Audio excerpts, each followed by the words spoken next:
ஒரு பெண்ணுக்கு இந்த மாதிரி ஒரு விஷயம் நடந்தது அப்படின்னா அது கண்டிப்பா இன்னும் ஒரு மிகப்பெரிய பிரச்சனையா உள்ள வந்து மாறி இருக்கலாம். பட் தெரியல, மேபி அவருக்கு அப்படிங்கிறதுனால இது கொஞ்சம் அப்படியே விட்டுட்டாங்களா, இல்ல இவங்க அதை பெருசா எடுத்துக்கலையா அப்படிங்கிறது வந்து தெரியல.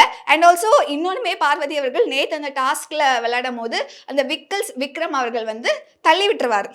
தள்ளி விட்டுருவாருன்னா அகெயின் அந்த டாஸ்க்குள்ள, ஃபிசிக்கல் டாஸ்க்குள்ள கண்டிப்பா இந்த மாதிரி தள்ளி விடுறது இதெல்லாம் இருக்கும். வாண்டடா போய் ரொம்ப ஹார்ஷாலாம் தள்ளி விடல. லைட்டா அவர் தள்ளி விட்டாரு. இவங்களும் கீழே விழ போயிட்டாங்க. உடனே போட்டு செம்மடி விக்கல்ஸை வந்து போட்டு அடி பரட்டி எடுத்துட்டாங்க. செம்மடி அடிச்சிட்டாங்க டக்குன்னு. அப்போவுமே வந்து பக்கத்தில் இருந்தவங்கலாம் வந்து ஏன் இப்படி அடிக்கிறீங்கன்னு சொல்லிட்டு பயங்கரமா அந்த டாஸ்கே வந்து யூஸ்வலாக அந்த பொம்மை டாஸ்க்லாம் வந்து என்ன மாதிரி ஒரு எப்படி சொல்றது கலவரங்கள் நடக்குமோ அது எல்லாமே வந்து ஒரு ஃபர்ஸ்ட் ரவுண்ட்லேயே வந்து நடக்க ஆரம்பிச்சிருச்சு. அண்ட் எல்லாருமே சேர்ந்து வந்து பார்வதி அவர்களை வந்து டார்கெட் பண்ணியிருந்தாங்கங்க. ஒரு சில பேர் வந்து கரெக்ட் தான் அப்படின்னு சொல்றாங்க. பட் ஜென்ரலாக நம்ம நியூட்ரலான ஒரு ஆடியன்ஸாக சொல்லணும் அப்படின்னா, ஒரு வீடே சேர்ந்து பார்வதி அவர்களை டார்கெட் பண்ணியிருக்க கூடாது அப்படின்னு தான் நான் வந்து நினைக்கிறேன்.